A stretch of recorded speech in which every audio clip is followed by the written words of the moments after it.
Question number 2 कर लिया। Question number 2, question number 2 says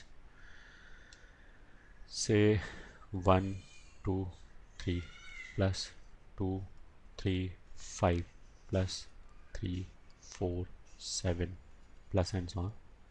ये ठीक है, एन टर्म्स ये निकालना है सम। तो क्वेश्चन ही हमने लिख लिया सोल्यूशन। सोल्यूशन ठीक है, डायरेक्टली लिख दें। Given sum is equal to sigma r is equal to 1 से लेके एन तक, क्योंकि एन टर्म्स चाहिए। ठीक है, पहला पहला टर्म देखा 1 2 3, तो आर एथ टर्म में क्या आ जाएगा आर।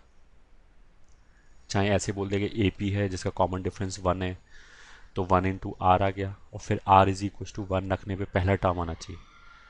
तो आर इज इक्वल टू 1 रखने पे आर से डायरेक्टली 1 आ जाएगा, तो कुछ एक्स्ट्रा जोड़ने वोड़ने की जरूरत पड़ेगी नहीं।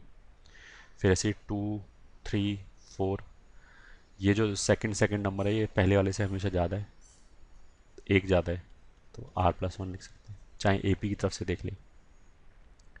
फिर अगर मैं देखूँ 3 5 7, तो इसमें दो दो का डिफरेंस है, तो इंटू 2 आर करके आना चाहिए, और इसमें आर इज इक्वल टू 1 रखने पे ये 3 आएगा, तो इसमें आर इज इक्वल टू 1 रखने पे 2 आर प्लस 1 लिखेगा। ठीक है, which is equal to sigma r is equal to 1 से लेके एन तक, इन दोनों को मल्टीप्लाई कर लिया। अच्छा, हम ऐसे नहीं करेंगे जैसे कुछ बच्चे क्या करते हैं, 1 2 3 लिखा हुआ है, उन्होंने बोला कि इस 1 मतलब इस 1 2 3 के हिसाब से, तो उन्होंने आर लिख लिया। ठीक है, फिर उन्होंने बोला इस 2 को देख के कि ये एक ज़्यादा है पहले वाले से, तो उसको आर प्लस 1 लिख दिया। फिर इस 3 को देख के बोला कि ये एक और ज़्यादा है, तो उसको फिर आर प्लस 2 लिख दिया। तो ये गलत हो गया, क्योंकि ये जो अगर फॉर्मूला हमने टी आर का लिखा है तो ये पहले टर्म पे वैलिड है, दूसरे टर्म में गड़बड़ हो जाएगा, ये बनेगा ही नहीं। तो इसलिए हमें सारे टर्म्स को देख के पैटर्न आइडेंटिफाई करना होता है, केवल पहले टर्म को देख के नहीं लिख सकते कि टी आर क्या होना चाहिए। ये ठीक है, मतलब अगर हमने बोला ना कि ये दो इस पहले वाले टर्म से एक ज़्यादा है, तो फिर सारी टर्म्स में ऐसे होना चाहिए 4 3 से एक ज़्यादा है, तो लिख सकते हैं।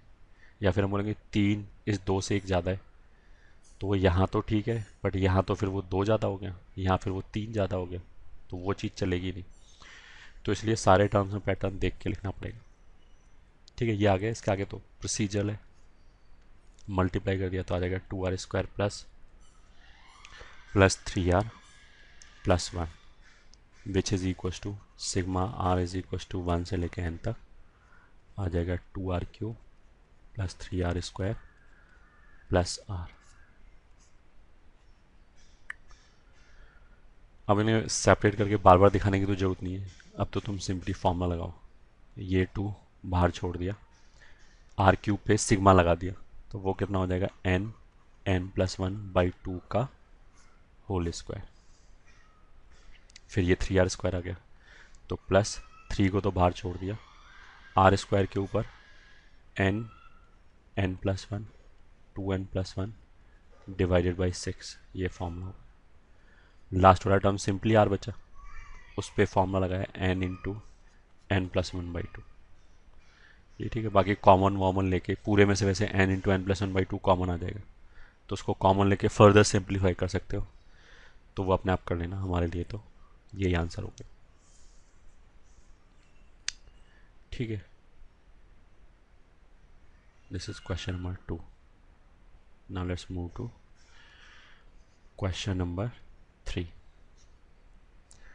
मान क्वेश्चन नंबर 3 में ऐसे बोला गया 1² minus 2² plus 3² minus 4² plus and so on, और मान लिया हमने बोला 45 टर्म्स हैं। ये ठीक है, इसको सॉल्व करना है। तो सॉल्यूशन, सॉल्व करने के कई सारे तरीके हैं। सबसे पहले तो जैसे हमने इसको दोबारा लिखा 1² minus 2² 3² minus 4² plus and so on, 45 terms हैं, तो इसमें ये देखो ऑड वाले जो टर्म है 1 3 5 उनके साथ क्या आ रहा है, प्लस का साइन आ रहा है। तो लास्ट टाइम जो 45th टर्म होगा उसके साथ प्लस का साइन आएगा। उससे पहले क्या होगा 44 स्क्वायर, उससे पहले क्या होगा 43 स्क्वायर, ऐसे होगा ये। ठीक है, तो इसको सम करने के लिए मेथड नंबर 1 तो ये हो गया पहला मेथड कि हमने क्या किया, दो दो टर्म को ऐसे क्लब कर लिया, ये दो क्लब हो गया, ये ऐसे ही बचा रहेगा तो लिखा रहने दिया। ठीक है, अब इस वाले केस में 1 - 2 1 + 2 प्लस 3 - 4 3 + 4 प्लस ऐसे करके आता जाएगा। इसमें देगा 43 - 44 एंड 43 + 44 प्लस ये बेचारा अकेला रह गया, उसको ऐसे लिख दिया 45 का स्क्वायर। ये समझिए विच इज़ इक्वल टू, अब ये ऑब्जर्व कर लिया 1 - 2 -1 होगा, ये भी -1 होगा, तो पहला जो ब्रैकेट है वो सब जगह -1 है, तो उसको कॉमन निकाल दिया -1। दूसरे का सम लिया, 2 और 1 कितना हो गया 3, फिर 3 और 4 कितना हो गया 7, प्लस अगले वाले में क्या आएगा 5 और 6 आएगा, तो वो कितना आ जाएगा 11, plus and so on. Last में कितना आ गया 43 एंड 44, तो ये कितना हो जाएगा 87। ठीक है, प्लस 45 स्क्वायर अलग है। ठीक है, अब सम कर लिया इसको। कैसे सम कर लिया, ये दिख रहा है कि ये AP बन गया, इसमें डिफरेंस 4 का है। ठीक है, अच्छा टर्म कितना होगा, अगर मैं यहाँ पे गिनना शुरू करूँ तो ये तो ऐसा आएगा 1 2 3 4, यहाँ तक 44 टर्म्स हो गए। बट अगर मैंने दो दो टर्म करके क्लब किया तो आधे टर्म रह जाएंगे, तो उसका मतलब क्या है कि इस वाले ब्रैकेट में कितने टर्म्स हो जाएंगे 44 के हाफ 22 टर्म्स हो जाएंगे। ठीक है, अच्छा ये तो नेगेटिव आ गया, सम में से नेट पॉजिटिव आना चाहिए या नेगेटिव आना चाहिए, उसका एक तरीका तो ये है, निकाल के देख लो पता लग जाएगा अपने आप कि पॉजिटिव आ रहा है नेगेटिव आ रहा है। दूसरा, if you are able to observe, अगर मैं लास्ट से क्लब करना चालू करूँ, इन दोनों को मान लिया मैंने क्लब किया, सम करने के लिए नहीं, केवल ये देखने के लिए पॉजिटिव या नेगेटिव है, उसका एक तरीका ये है देखने का कि लास्ट दो को क्लब किया तो 45 का स्क्वायर तो प्लस के साथ है, 44 का स्क्वायर माइनस के साथ है, तो 45 बड़ा है तो नेट पॉजिटिव आएगा। फिर ऐसे इसको और इससे पहले वाले को क्लब किया, फिर पॉजिटिव आएगा, फिर पॉजिटिव आएगा, लास्ट में 3 और 2 क्लब होगा, ये वो भी पॉजिटिव आएगा, और जो 1 स्क्वायर बच गया वो एनीवेज पॉजिटिव है। तो कहने का मतलब क्या है कि आंसर पॉजिटिव ही आएगा। उसका मतलब क्या है कि ये भले ही नेगेटिव टर्म हो, ये तो पॉजिटिव है, तो ये इस पहले वाले सम से बढ़ाएगा, तभी पूरा आंसर पॉजिटिव आ सकता है। इसका इस बात का इस क्वेश्चन को सॉल्व करने में कोई कंट्रीब्यूशन नहीं, ये तो मैंने ऐसे ही बताया। ठीक है, तो दिस इज इक्वल टू -1। अब ये AP का सम हो गया, वो क्या होता है n/2, तो n/2 ये। ठीक है, यहाँ पे तो हमें पहला और आखिरी टर्म वैसे दिखाई दे रहा है, तो डायरेक्टली भी फर्स्ट प्लस लास्ट लिख सकते हैं, वो ए वे की बजाय ऐसे लिख लिया। ठीक है, प्लस 45 का स्क्वायर, तो आंसर कितना हो गया 45 का स्क्वायर माइनस यहाँ से कितना आ जाएगा 11 इंटू ये कितना हो गया 90। ठीक है, तो इसमें भी अगर सिंप्लीफाई करना चाहें तो एक 45 कॉमन आ जाएगा यहाँ से, और यहाँ पे 45 बचेगा, यहाँ पे 2 बचेगा, तो 2 इंटू 11 -22, तो this can also be written as 45 into 23। ठीक है, ये कैलकुलेट कर लिया तो आंसर आ जाएगा। ठीक है, अच्छा ये शुरू करने से पहले तो हमने इसको बोला था कि ये मेथड 1 है, तो मेथड 2 क्या है वो भी देख लेते हैं। मेथड 2, ठीक है, मान लें ऐसे लिखा है 1 square -2 square plus 3 square -4 square plus and so on, फिर आ गया -44 का स्क्वायर प्लस 45 का स्क्वायर।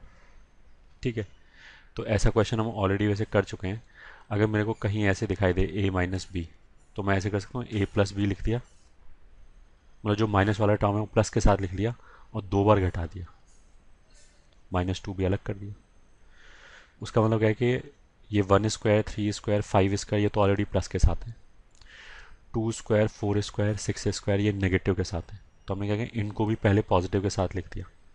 तो 1 square plus 2 square plus 3 square plus 4 square, ऐसे करके सारे टर्म को पॉजिटिव साइन के साथ लिख लिया।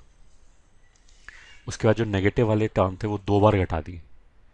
एक बार तो इसलिए घटा दिया क्योंकि चाहिए एक एक नेगेटिव टर्म, तो दूसरी बार इसलिए घटा दिया क्योंकि ये पॉजिटिव टर्म को नलीफाई करना है, तो उनको अलग कर दिया।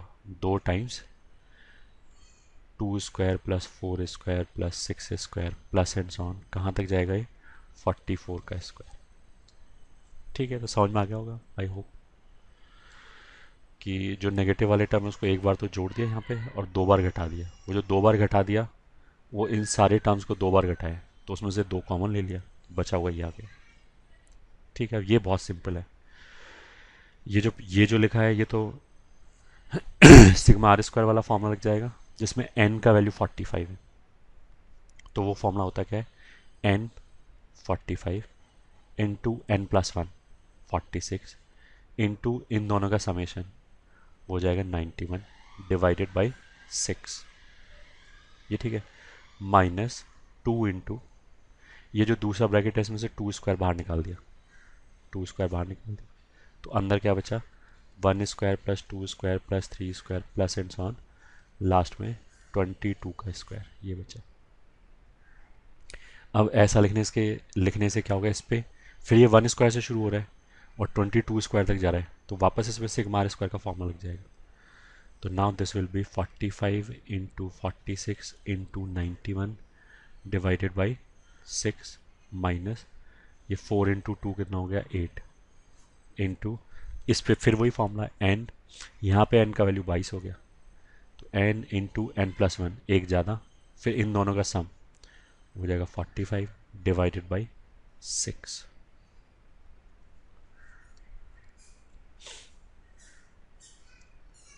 ये ठीक है, बस आगे सॉल्व कर लेना इसको। वैसे क्या क्या दिख रहा है, 45 कॉमन, 6 कॉमन, 23 के लिए ये डबल है 46, तो एक 23 और एक यहाँ से 2 निकाल के 46 भी बाहर निकाल दिया, तो 45 इंटू 46 अपॉन 6 ये बाहर निकाल दिया, 91 बचेगा माइनस 8 इंटू 11 बचेगा। ठीक है, यहाँ से 2 बाहर निकाल दिया, तो this is 45 into 46 by 6 into ये 88 हो गया, सॉरी 88 हो गया, तो यहाँ से कितना बचा 3, तो ये 3, इसको 2 से डिवाइड कर दिया तो ये 6 कैंसिल हो गया, तो फिर कितना आ गया 45 इंटू 23, ऊपर भी यही था 45 इंटू 23, तो मैच हो रहा है आंसर, ऑफकोर्स होना चाहिए। मैथमेटिक्स में ऐसा कभी नहीं हो सकता कि हम 2 डिफरेंट फॉर्मूले लगाएं, सॉरी हम 2 डिफरेंट मेथड से सॉल्व करें और अलग अलग आंसर आ जाए सेम क्वेश्चन का, आंसर कभी अलग अलग नहीं आ सकता, आंसर हमेशा सेम आएगा। ये ठीक है, फिर भी अगर ऐसा हो गया कि मान लिया मैंने मेथड 1 लगाया आंसर कुछ और आ गया, मेथड 2 लगाया आंसर कुछ और आ गया, तो उस वाले केस में हम कभी भी मैथ पे शक नहीं करेंगे, हम शक अपने ऊपर करेंगे। उसका मतलब है कि जो मैंने 2 मेथड लगाए हैं उनमें से कम एक गलत है, या तो दोनों ही गलत होगा वरना एक तो पक्का गलत है। ऐसा नहीं हो सकता कि दोनों सही हों और आंसर अलग अलग आ जाए, that is not possible. Mathematics है, केमिस्ट्री नहीं है कि इसमें 2 प्रोडक्ट बन जाएंगे, ऐसा नहीं है। मैथमेटिक्स इज डेफिनेट साइंस, इसमें कोई एक्सेप्शन नहीं होते। I hope you got the message. ठीक है, तो दिस वॉज क्वेश्चन नंबर 3।